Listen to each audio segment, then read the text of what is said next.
प्रभु यीशु मसीह के नाम में आपको अनुग्रह और शांति मिलता रहे। हम यीशु मसीह के विभिन्न नामों के विषय में बाइबल से हम अध्ययन कर रहे हैं। बाइबल में यीशु के बारे में कौन कौन से नाम दिए गए हैं जिनका एक अलग ही महत्व है, जो यीशु मसीह को परमेश्वर के रूप में प्रकट करते हैं।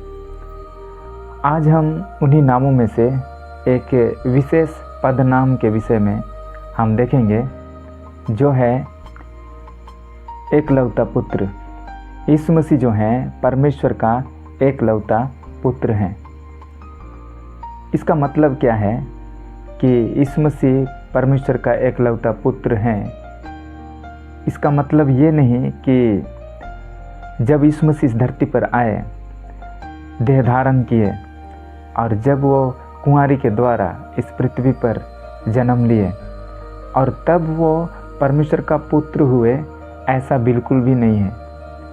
परमेश्वर का पुत्र वो अनंत काल से हैं। परमेश्वर से कब वो उत्पन्न हुए? वो अनंत में उत्पन्न हुए। जब समय शुरू हुआ, उस समय से पहले ही वो परमेश्वर का एकलौता पुत्र के रूप में थे। और इसलिए हम यूहन्ना रचित सुसमाचार उसका 1 अध्याय 1-2 पद में हम पढ़ते हैं कि आदि में वचन था, वचन परमेश्वर के साथ था और वचन परमेश्वर था। वो आदि से ही, वो अनंत काल से ही वो परमेश्वर के साथ हैं और वो अनंत में वो परमेश्वर का पुत्र के रूप में वो उत्पन्न हुए हैं। जब समय शुरू हुआ, हम सब एक समय के अंदर हम जी रहे हैं, समय जिसमें चीज़ें बदलती हैं।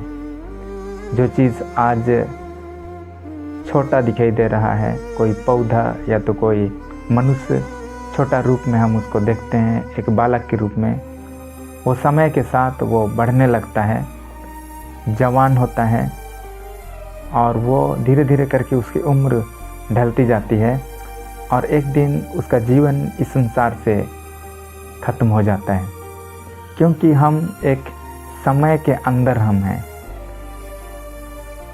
हम अनंत में नहीं हैं।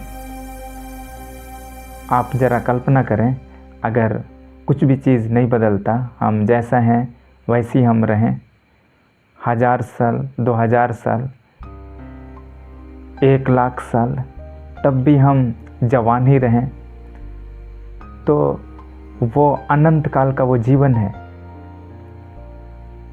और परमेश्वर जो अनंत काल से रहने वाला परमेश्वर है, उनके लिए चीज़ें हमारी सोच, हमारी कल्पना से हट करके हैं। और इसलिए जब वो यीशु मसीह जो परमेश्वर का एकलौता पुत्र है, तो कब है? वो अनंत में है। वो अनंत का मतलब कब शुरू हुआ? वहाँ पे हम कोई समय हम गिन नहीं सकते हैं। वो अनंत में परमेश्वर का एकलौता पुत्र के रूप में वो उत्पन्न हुए हैं और वो परमेश्वर के साथ हैं।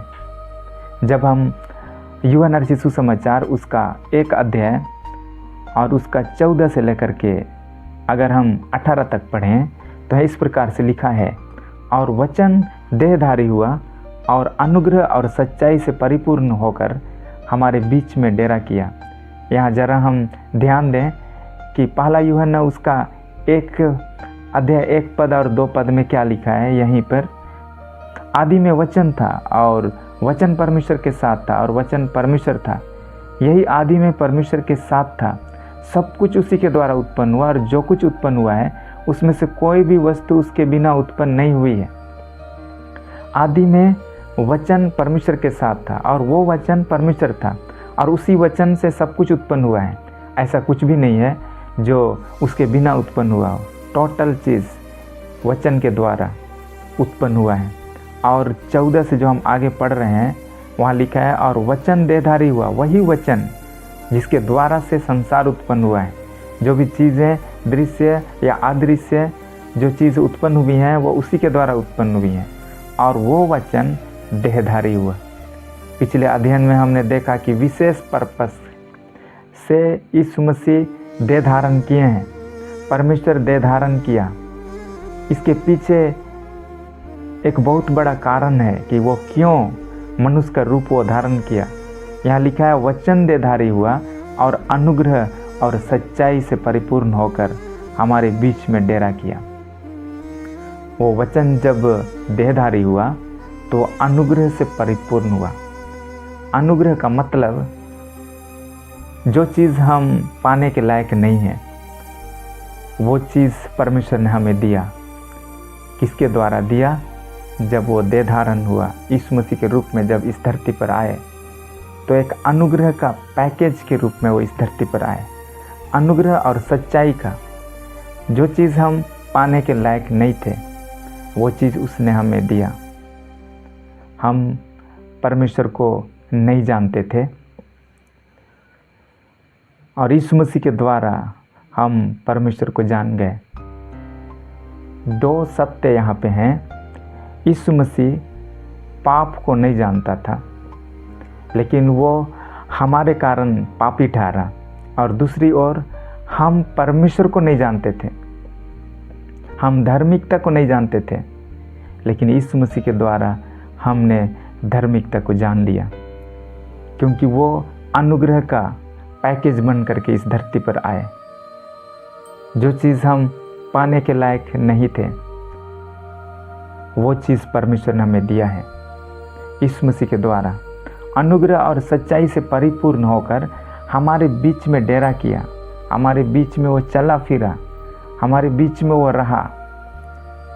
कितना अद्भुत बात है कि वो अनंत परमेश्वर जिसके द्वारा से स्वर्ग और पृथ्वी रचा गया, वो परमेश्वर अनुग्रह और सच्चाई से परिपूर्ण होकर के हमारे बीच में डेरा किया।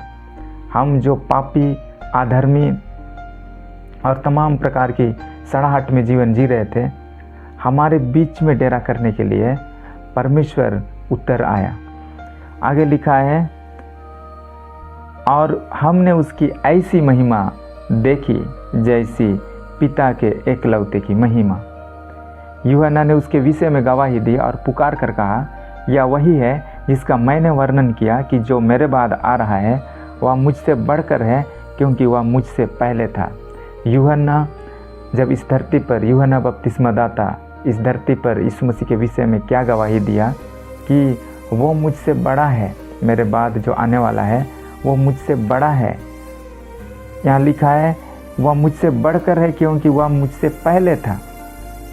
जन्म के हिसाब से, संसारिक जन्म के हिसाब से अगर हम देखें तो एज में, उम्र में यूहन्ना बड़ा था, यीशु मसीह छोटे थे। लेकिन यहाँ यूहन्ना क्या गवाही दिया कि वह मुझसे पहले था। तो ये कैसे हो गया? वो मुझसे पहले था, वो क्यों कहा? इसलिए क्योंकि यीशु मसीह इस धरती पर देह धारण के द्वारा ही उसका अस्तित्व आया, ये बात नहीं है। वो पहले से ही था, पहले से वो परमेश्वर का एकलौता पुत्र के रूप में वो था, और इसलिए यूहन्ना ने उसके विषय में ऐसी गवाही दी है। बहुत सारे लोग शायद सोचते होंगे कि जब यीशु मसीह इस धरती पर जन्म लिए उसी समय से उसका अस्तित्व शुरू हुआ। बिल्कुल भी नहीं, वो तो अनंत काल से हैं। एक विशेष पर्पस के लिए, हम मनुष्य जाति को पापों से छुटकारा देने के लिए वो इस धरती पर मनुष्य का रूप धारण किए, उनको मनुष्य का देह में आना पड़ा। आगे लिखा है, क्योंकि उसकी परिपूर्णता में से हम सब ने प्राप्त किया, अर्थात अनुग्रह पर अनुग्रह। और उसकी परिपूर्णता में से, जो सब दृष्टिकोण से परिपूर्ण है, और उससे हमने क्या पाया है? अनुग्रह पर अनुग्रह पाया है। आज हम अपने जीवन में जो कुछ भी हैं, हम परमेश्वर के अनुग्रह से हैं। हमसे कितने अच्छे अच्छे लोग इस संसार में हैं। हम तो परमेश्वर के निकट में कुछ भी नहीं थे, हम तो नीच थे, मूर्ख थे, लेकिन परमेश्वर ने हम सब के ऊपर अपने अनुग्रह को किया, और उसके द्वारा से आज हमारा जीवन बदला और हमने परमेश्वर को पाया। परमेश्वर को हमने जाना। किस कारण से? अनुग्रह के कारण से। अनुग्रह पर अनुग्रह को हमने प्राप्त किया है। क्या आपने उस अनुग्रह को पाया है? क्या आप उसके अनुग्रह में प्रतिदिन एंजॉय करते हैं? जो कुछ भी हम हैं सब कुछ परमेश्वर के अनुग्रह से। आगे लिखा है, इसलिए कि व्यवस्था तो मूसा के द्वारा दी गई, परंतु अनुग्रह और सच्चाई यीशु मसीह के द्वारा पहुंची। जो व्यवस्था है वो मूसा के द्वारा दिया गया। व्यवस्था मनुष्य को पापी ठहराता है। व्यवस्था काम पर आधारित है। वहाँ ढेर सारे नियम, ढेर सारे वचन लिखे गए हैं, मूसा को दिए गए, जिनको इजरायलियों को पालन करना बहुत कठिन था। व्यवस्था का जो पुस्तक है, व्यवस्था जो है मूसा के द्वारा जो दिया गया, उसका पैटर्न परमेश्वर ने ऐसा तैयार किया था कि उसमें कोई पास नहीं हो सकता है। जैसे आज स्टूडेंट्स का एग्ज़ाम होता है, जब वार्षिक परीक्षा होती है, सारे स्टूडेंट्स तैयारी करते हैं और एग्ज़ाम में पास होने का प्रयास करते हैं। लेकिन मूसा का व्यवस्था को अगर हम क्वेश्चन पेपर के रूप में अगर हम उसको ले लें, तो वो क्वेश्चन पेपर ऐसा था कि उसमें अगर आप 100 में 100 नंबर लाएंगे तभी आप पास होंगे। टोटल में टोटल अगर 100 नंबर का क्वेश्चन है तो सबको आपको सॉल्व करना होगा, करेक्ट होगा, तभी जा कर के आप उसमें पास होंगे। अगर 99 नंबर भी आपने लाया तो भी आप फेल हो जाएंगे, क्योंकि परमेश्वर के वचन में लिखा है अगर व्यवस्था में एक चीज़ में अगर वो चूक गया तो फिर ये समझा जाएगा कि सारा चीज़ उन्होंने अचूक किया है। क्यों परमेश्वर ने ऐसा व्यवस्था का पैटर्न तैयार किया? इसलिए ताकि इस बात को प्रूव कर सके कि मनुष्य अपने काम के द्वारा परमेश्वर पिता तक नहीं पहुंच सकता है, अपने काम के द्वारा परमेश्वर को नहीं जान सकता है, और हमें उसके अनुग्रह की ज़रूरत है। जब मनुष्य थक गया, जब मनुष्य अपने काम के द्वारा अपने आप को प्रूव नहीं कर पाया, जब वो हारा हुआ था, जब उनको लगा कि मुझे परमेश्वर की ज़रूरत है, उस समय परमेश्वर ने अपना इकलौता पुत्र को दिया जो अनुग्रह से भरपूर था। कोई भी मनुष्य अपने काम के द्वारा परमेश्वर पिता तक नहीं पहुंच सकता है, क्योंकि मनुष्य का जो काम है वो मैले चिथड़े के समान है। कौन सा काम? धर्म का काम। मनुष्य का धर्म का काम अगर मैले चिथड़े के समान है तो आप सोच सकते हैं कि मनुष्य का जो पाप का काम है वो कितना गंदा होगा। हम अपने काम से परमेश्वर के सामने अपने आप को धर्मी नहीं ठहरा सकते हैं। अगर हम परमेश्वर के निकट अपने आप को धर्मी ठहराना चाहते हैं तो हमें परमेश्वर का मार्ग को लेना होगा, और परमेश्वर का मार्ग एक है और वो है यीशु मसीह। इसलिए यीशु मसीह जब इस धरती पर आए तो उन्होंने कहा अपने लोगों से कि मार्ग, सत्य और जीवन मैं ही हूँ, बिना मेरे द्वारा कोई पिता तक नहीं पहुँच सकता है, क्योंकि वही एकमात्र परमेश्वर के द्वारा निर्धारित किया हुआ, परमेश्वर के द्वारा नियुक्त किया हुआ है। वचन में लिखा है वो जगत की उत्पत्ति से पहले ही वध किया हुआ मेमना है, पहले से ही वो तैयार करके रखा है। और इसीलिए जो यीशु मसीह जो परमेश्वर का एकलौता पुत्र है, ये इस बात को भी दिखाता है कि वो सबसे अलग है, अद्वितीय है, यूनिक है, क्योंकि वो अकेला है। अगर यहाँ पर ये होता कि परमेश्वर के 5 पुत्र हैं तब तो फिर बात ही अलग होता। तब तो हम 5 लोगों को एक समान हम गिनते, हम 5 लोगों के द्वारा परमेश्वर तक पहुँचते। लेकिन वचन में लिखा है कि वो परमेश्वर का एकलौता पुत्र है, अकेला पुत्र है, वो यूनिक है, अकेला है, और वो अकेला पुत्र को ही उसने इस धरती पर भेजा है। आगे क्या लिखा है? परमेश्वर को किसी ने कभी नहीं देखा, एकलौता पुत्र जो पिता की गोद में है उसी ने उसे प्रकट किया। परमेश्वर को कोई कभी नहीं देखा है, क्योंकि मनुष्य परमेश्वर को देख नहीं सकता है।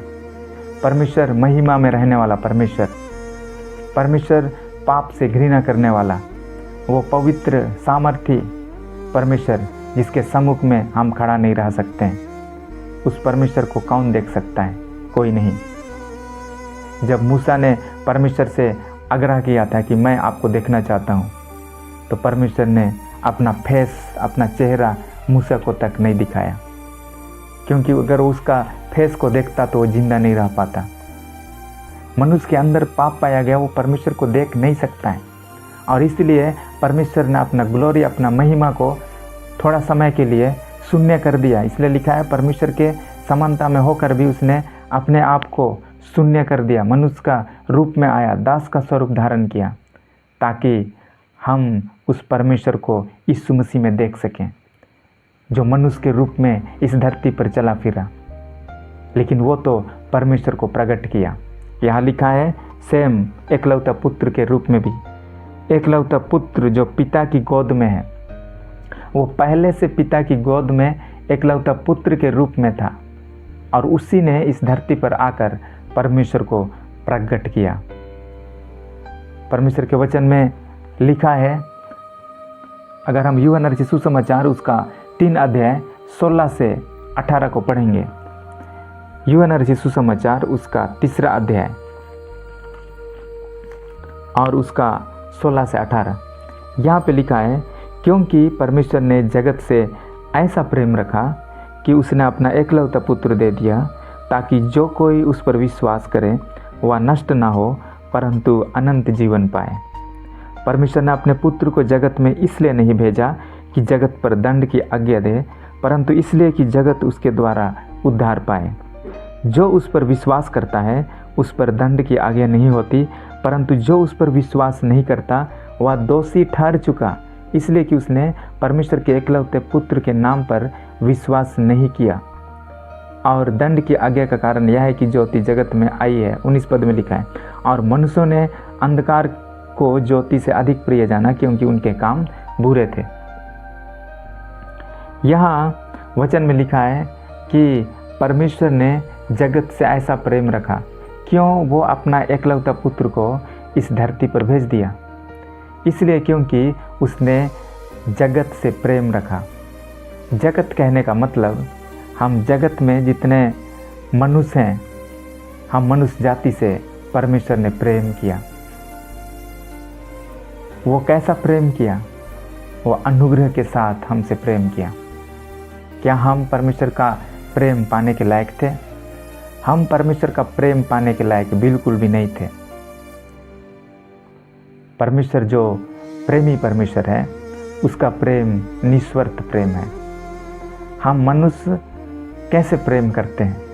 हमारा जो प्रेम है वो सामने वाला हमारे साथ कैसा व्यवहार किया है, उस आधार से हम प्रेम करते हैं। अगर सामने वाला हमें कुछ दिया तो हम भी उनको देंगे। अगर सामने वाला हमारे साथ अच्छा व्यवहार किया है तो हम भी उनके साथ अच्छा व्यवहार करेंगे। एक्शन रिएक्शन के जैसे, जैसा उसने हमारे साथ एक्शन किया है वैसे ही हम उसका रिएक्शन देते हैं।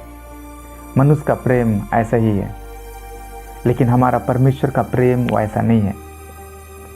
जब हम परमेश्वर के विरुद्ध में काम किए, जब हमने परमेश्वर का प्रेम को ठुकरा दिया, परमेश्वर की आज्ञा को हमने तोड़ दिया, जब हम उनसे दूर जाने के लिए मार्ग को चुन लिया और हम भटक गए, परमेश्वर को अपना पिता कहने से हमने इनकार किया, वैसे समय में भी परमेश्वर ने हमसे प्रेम किया। परमेश्वर जब प्रेम करता है तो सामने वाला उनके साथ क्या व्यवहार किया है उस आधार से वो नहीं किया। उसने जब हमसे प्रेम किया तो उसने हमें देखा कि हम कौन हैं, क्या किया है, इस आधार से नहीं किया परमेश्वर ने प्रेम, लेकिन कौन है उस आधार से उसने प्रेम किया है। हम उसके हाथों की रचना। परमेश्वर ने हम सबको, जो पहला मनुष्य आदम को भूमि की मिट्टी से रचा, उसके नथनों में जीवन का सांस को फूंका, उनको आदन की वट्टिका में रखा, उनके लिए सब कुछ बिना मांगे भरपूरी के साथ दिया, सब कुछ परमेश्वर ने उनके लिए व्यवस्था किया।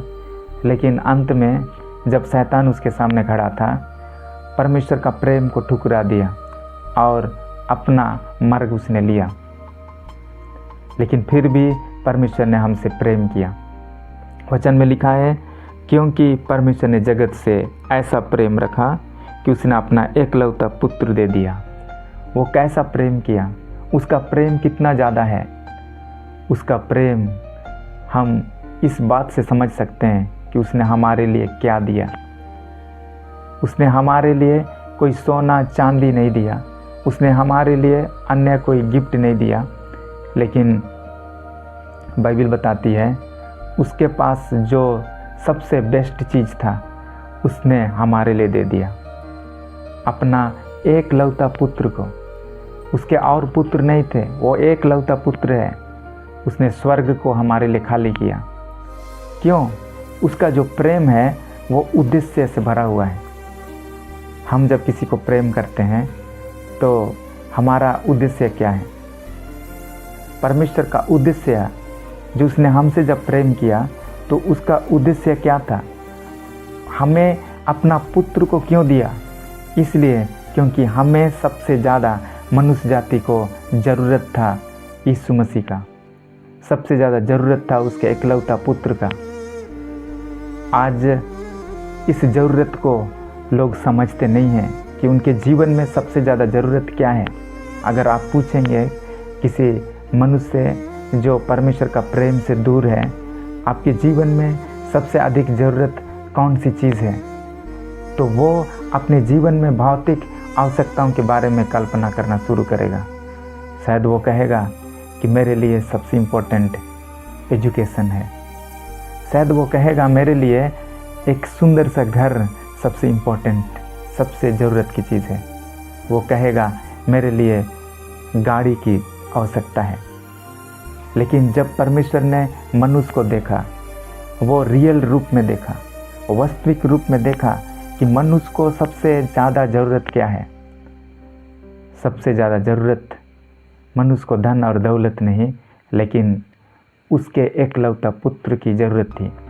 इसलिए क्योंकि सारे मनुष्य पाप की ओर जा रहे थे, पाप के गड्ढे में जा रहे थे। पाप का सज़ा, पाप का दंड मृत्यु है। उस अनंत दंड की ओर, अनंत मृत्यु, आग की झील की ओर बढ़ रहे थे, क्योंकि पाप की मजदूरी मृत्यु है। परमेश्वर की नज़र में, परमेश्वर की उपस्थिति में मनुष्य दोषी है और उनको दंड मिलना है, और वो उस नरक की ओर जा रहा है। उसको बचाना है। उसको बचाया कैसे जाए? परमेश्वर के पास दो गुण है। एक प्रेमी परमेश्वर है, उसका प्रेमी गुण कहता है मुझे मनुष्य को बचाना है, लेकिन उसी समय उसका न्यायी गुण, वो परमेश्वर न्यायी भी है। वो पापी को यूं ही नहीं छोड़ेगा, उनको वो दंड देना है। तो वो कैसे करेगा? अगर मनुष्य को दंड देगा तो दंड तो मृत्यु है, कोई मनुष्य नहीं बच सकता है। तो वो कैसे बचाएगा? एक और परमेश्वर चाहता है, प्रेमी परमेश्वर होने के कारण, कि मनुष्य बच जाए। दूसरी ओर न्यायी परमेश्वर होने के कारण वो चाहता है कि मनुष्य को दंड देना है। तब परमेश्वर ने एक उपाय को किया है, और वो उपाय अनुग्रह पर अनुग्रह, अनुग्रह और सच्चाई से परिपूर्ण होकर के जो वचन हमारे बीच में देधारी हुआ, यीशु मसीह जो एकलौता पुत्र परमेश्वर का इस धरती पर आया, वही उसका प्लानिंग है। परमेश्वर मनुष्य बन गया, मनुष्य का रूप धारण किया। क्यों? ताकि हमारे बदले में अपना जान को दे दे। परमेश्वर ने अपना एकलौता पुत्र को आपके लिए, मेरे लिए, समस्त संसार के लोगों के लिए उनको दंडित किया। हमारे बदले में अपना पुत्र को उसने दंड दिया, और हमारे जीवन को उसने बचा लिया। जब बचाने का काम था उसने हमें बचाया। दंड देने का जब काम था उसने अपना एकलौता पुत्र को दंड दिया। और इसलिए यीशु मसीह इस धरती पर मनुष्य का रूप धारण किया, वो देह धारण किया, क्योंकि इस देह में हमने पाप किया था, इस देह में हमने गलत किया है, और मनुष्य को दंड मिलना है। अगर वो परमेश्वर के रूप में दंड उठाएगा तो फिर वो तो इलीगल होगा। वो कानूनी तौर पर वो मनुष्य के रूप में आकर के उसने हमारे बदले में अपना जान को दे दिया। और इसलिए लिखा है, क्योंकि परमेश्वर ने जगत से ऐसा प्रेम रखा कि उसने अपना एकलौता पुत्र को दे दिया, ताकि जो कोई उस पर विश्वास करे वह नष्ट ना हो परंतु अनंत जीवन पाए। अपना एकलौता पुत्र को दे दिया।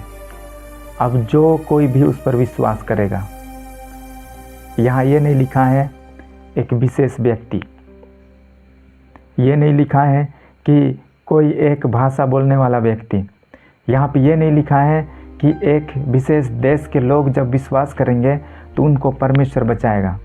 यहाँ पे लिखा है कि जो कोई भी उस पर विश्वास करेगा वह नष्ट ना हो परंतु अनंत जीवन पाए। क्या आप यीशु मसीह में विश्वास करते हैं? क्या आप यीशु मसीह का एकलौता पुत्र में विश्वास करते हैं?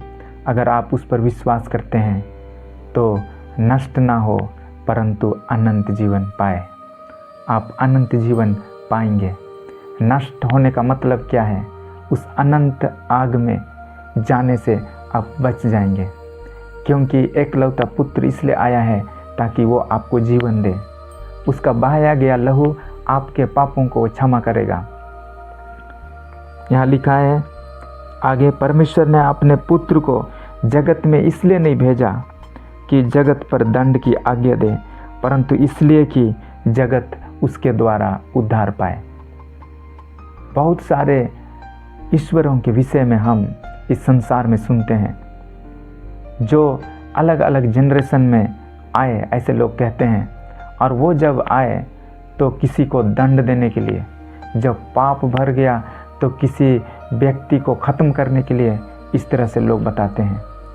लेकिन बाइबल में लिखा है जब परमेश्वर ने अपने पुत्र को जगत में भेजा तो दंड देने के लिए नहीं भेजा। यहाँ लिखा है इसलिए उसने भेजा ताकि जगत उसके द्वारा उद्धार पाए। वो दंड देने के लिए, किसी को मारने के लिए नहीं आया। जो पाप किया है उसको मैं ख़त्म कर दूं, उसके लिए उसने नहीं आया, लेकिन उसने अपना खुद का जान देने के लिए इस धरती पर आया, ताकि हम उसके मारे जाने से, उसके लहू बहाए जाने से हम उद्धार को प्राप्त कर सकें। आगे लिखा है जो 18 पद में, जो उस पर विश्वास करता है उस पर दंड की आज्ञा नहीं होती, परंतु जो उस पर विश्वास नहीं करता वह दोषी ठहर चुका, इसलिए कि उसने परमेश्वर के एकलौते पुत्र के नाम पर विश्वास नहीं किया। कौन व्यक्ति बच जाएगा? जो व्यक्ति एकलौता पुत्र यीशु मसीह के ऊपर विश्वास करेगा वो व्यक्ति बच जाएगा, उद्धार को प्राप्त करेगा। लेकिन जो व्यक्ति उस पर विश्वास नहीं करता है वो व्यक्ति दोषी ठहराया जाएगा। इसका मतलब क्या है? जब न्याय होगा, हम सबको परमेश्वर के सिंहासन के सम्मुख में हर एक व्यक्ति को खड़ा होना पड़ेगा। उस समय सवाल ये नहीं है कि किसने कितना ज़्यादा पाप किया। वो ये नहीं पूछेगा कि तुमने इतना ज़्यादा पाप किया इसलिए मैं तुमको नरक में डाल दूँगा, तुम इतना ज़्यादा पाप किए हो, ये पाप तुमने किया है इसलिए मैं तुमको ख़त्म कर दूँगा, तुमको परमेश्वर की उपस्थिति से मैं निकाल दूँगा, उस अंधेरे की कुंड में डाल दूँगा। ये बात नहीं है। बात यह है कि तुम परमेश्वर का भेजा हुआ अपना एकलौता पुत्र पर विश्वास किया या नहीं। बस ये दो चीज़ ही है।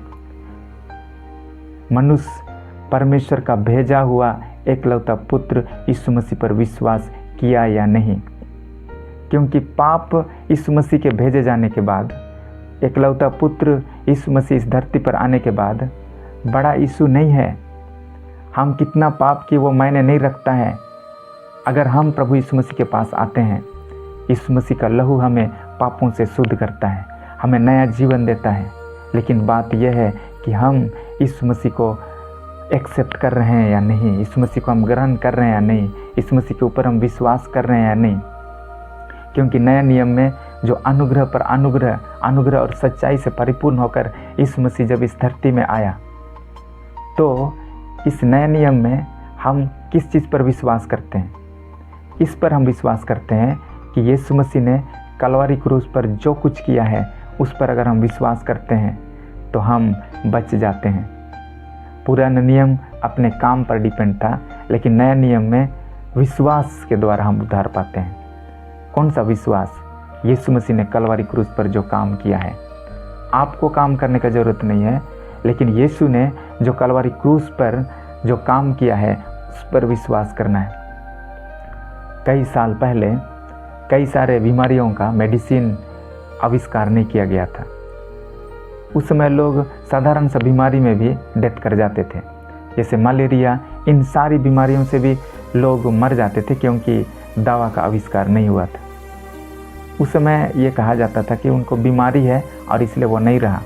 लेकिन आज मेडिसिन उपलब्ध है, दवा उपलब्ध है। आप जब कोई भी क्लिनिक में जाएंगे वहाँ आपको आसानी से मलेरिया का मेडिसिन मिल जाएगा। अगर आज लोग मर जाते हैं मलेरिया की वजह से तो लोग कहेंगे क्या उसने मेडिसिन लिया? तो वो लोग कहेंगे कि नहीं, उसने तो मेडिसिन नहीं लिया, उनको दिया जा रहा था लेकिन उसने इनकार किया। तो सेम ऐसे ही यीशु मसीह का लहू एक दवा के रूप में, मेडिसिन के रूप में बहाया गया है। उसका लहू हमारे पापों को क्षमा करता है। उसका लहू हमारे पापों से हमें छुटकारा, उद्धार देता है। अब प्रश्न ये है कि हम उसके लहू पर विश्वास करते हैं या नहीं, यीशु को आज हम ग्रहण करते हैं या नहीं, वही मेन चीज़ है। और जब वो आपका और मेरा न्याय करेगा उस समय यहीं से बात उठेगी कि जब मैंने अपना इकलौता पुत्र यीशु मसीह को इस धरती पर भेजा, 39 कोड़ा मार खाया, अपमानित हुआ, उस पर थूका गया, उसने भारी क्रूस को यरूशलेम के मार्ग में उठाया, कई बार क्रूस को उठाते वो गिर गया, वो अपराधियों के संग गिना गया। कलवरी क्रूस पर परमेश्वर के द्वारा और मनुष्य के द्वारा त्यागा गया। वो तो लिटरली वो नरक का जो दंड है जो हमको मिलना था वो चीज़ को कलवरी क्रूस पर उसने चख लिया। वो वहाँ प्यासा हुआ, अकेलापन को महसूस किया, असहनीय दर्द को उसने सहा। तो ये सब कुछ उसने हमारे लिए किया। तो परमेश्वर कहेगा मैंने अपने इकलौता पुत्र को तुम्हारे लिए भेजा, उसे मारा, कूटा और वो बिल्कुल दुर्दशा में पड़ा सिर्फ मनुष्य जाति के उद्धार के लिए, और तुमने उसको ग्रहण नहीं किया। और उसी कारण से यहाँ पे लिखा है 18 में कि जो उस पर विश्वास करता है उस पर दंड की आज्ञा नहीं होती, परंतु जो उस पर विश्वास नहीं करता वह दोषी ठहर चुका, इसलिए कि उसने परमेश्वर के एकलौते पुत्र के नाम पर विश्वास नहीं किया। क्यों दोषी ठहर चुका वो? इसलिए क्योंकि एकलौते पुत्र के ऊपर विश्वास नहीं किया।